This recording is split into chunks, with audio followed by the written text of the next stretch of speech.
Chers amis, bonsoir.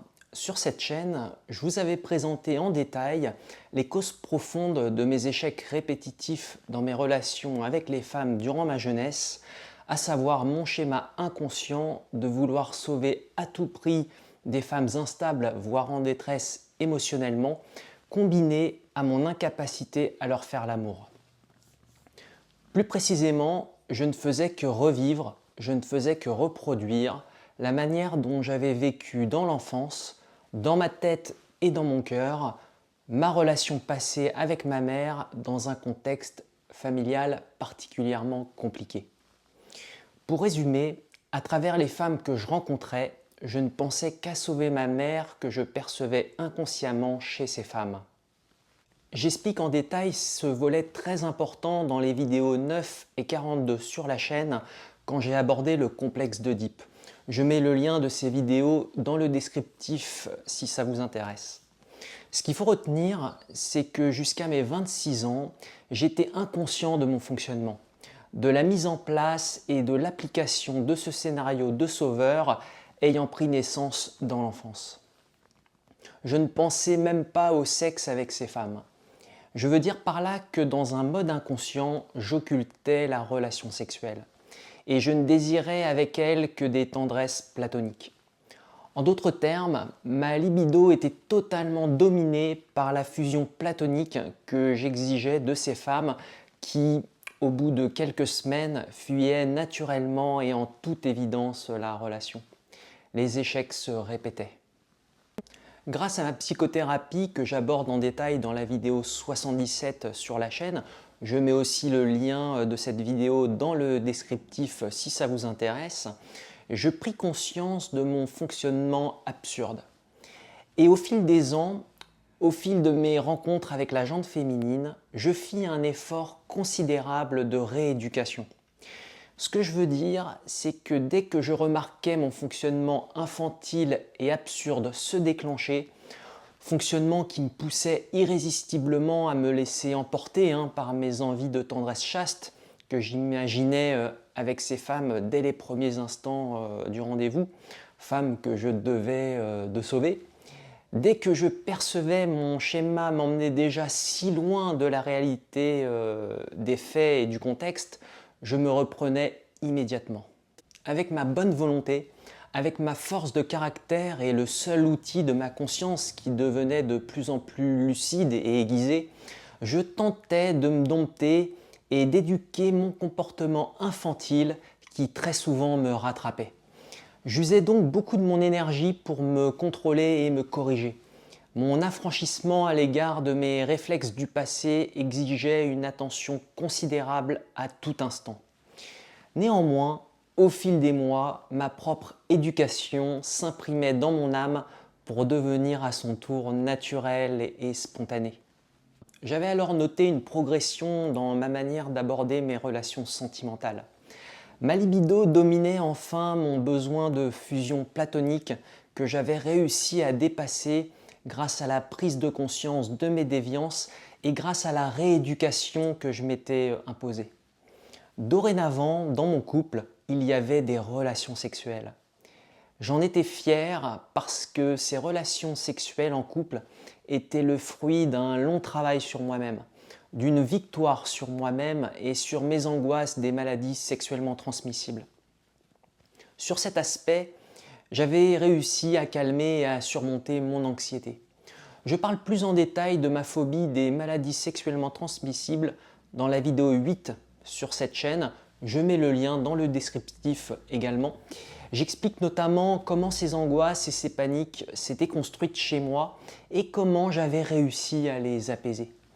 Mon psychothérapeute avait aussi joué un rôle crucial dans ma prise de recul de ces angoisses.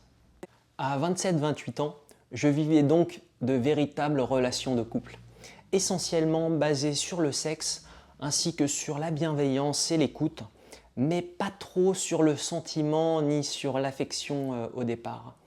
En fait, au fond, je craignais le sentiment, j'appréhendais l'amour et l'attachement parce que je savais qu'ils induiraient l'affection platonique que je redoutais.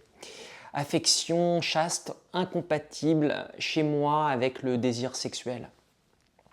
Et avec le temps, en dépit d'avoir tenté en moi de taire le sentiment, naturellement cet amour et cette affection platonique dans le couple reprenaient le dessus, et malheureusement au détriment des relations sexuelles. Les pannes sexuelles s'enchaînaient en conséquence. En d'autres termes, pour bien me faire comprendre, grâce à mon travail sur moi-même, j'avais réussi dans un premier temps à vivre enfin ma vie sexuelle, mais je réalisais que je ne pouvais toujours pas coucher avec la femme que j'aimais, et qu'inversement, je ne pouvais toujours pas aimer la femme avec qui je couchais. Même si j'avais pris conscience et dépassé ce schéma infantile, je n'arrivais toujours pas à concilier amour et sexe dans mes relations. L'amour et l'affection entraînant chez moi une lassitude et des pannes sexuelles. Parce que, encore une fois, l'affection que l'amour induisait n'était que platonique. Et c'était comme si cette affection se servait de l'énergie de ma libido pour de nouveau la dominer et s'exprimer. Mes relations de couple se terminaient alors très souvent dans la tristesse et dans un sentiment chez moi de n'avoir pas su être à la hauteur de la relation. Je comprenais bien sûr la frustration de ma partenaire que j'étais en train de perdre. La rupture était toujours un moment difficile qui me rabaissait parce que je me comparais à d'autres hommes en pensant au fond qu'ils assureraient mieux leur rôle d'homme auprès de mes ex. Mais naturellement, s'était mise en place, au fil du temps, une solution à l'incompatibilité entre le sexe et le sentiment. Incompatibilité que je n'avais pu résoudre dans un premier temps, comme je vous le disais.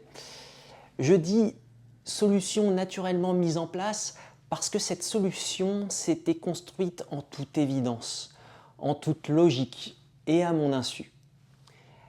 Et je m'en étais rendu compte seulement quelques années après de cette solution que j'appliquais pour éviter les pannes sexuelles dans mes relations. En fait, j'avais solutionné le problème à la source.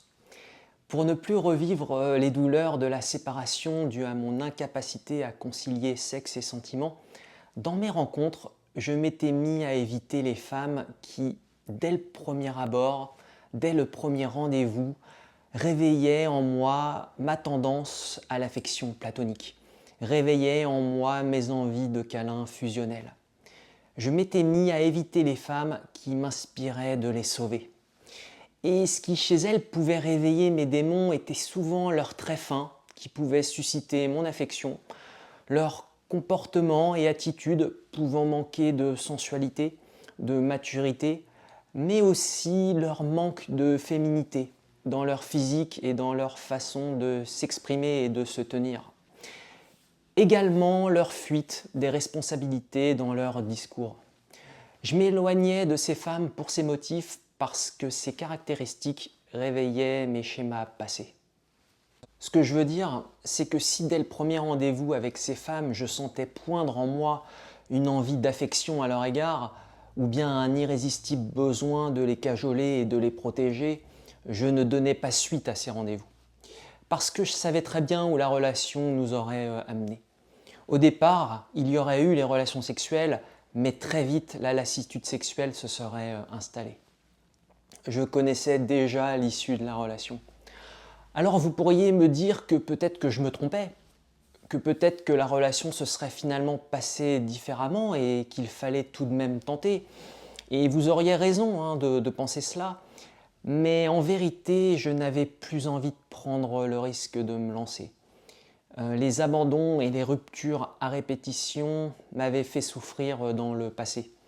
Donc je préférais stopper net les échanges, les oublier et par la suite faire de nouvelles rencontres.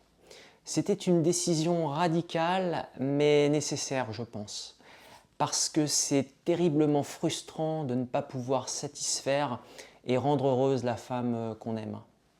Donc aujourd'hui, si je me mets en couple avec une femme, c'est pour construire une relation sur le long terme, mais essentiellement basée sur le sexe, sur un esprit d'équipe avec de la bienveillance, de la confiance et de l'écoute. C'est ce qui me convient le mieux et c'est ce qui convient aussi à mes partenaires. Mes relations sont ainsi avec le temps devenues plus épanouissantes. La fusion, les câlins platoniques aux oubliettes, parce que c'est source de douleur chez moi. Ça ne me convient pas. Ça ne me convient plus. Pour faire évoluer notre conception de la relation, dans le but qu'elle devienne salutaire, vous constatez qu'il est nécessaire de cerner notre fonctionnement, nos désirs, qu'est-ce que nous voulons réellement, tout en tenant compte de nos limites, bien évidemment.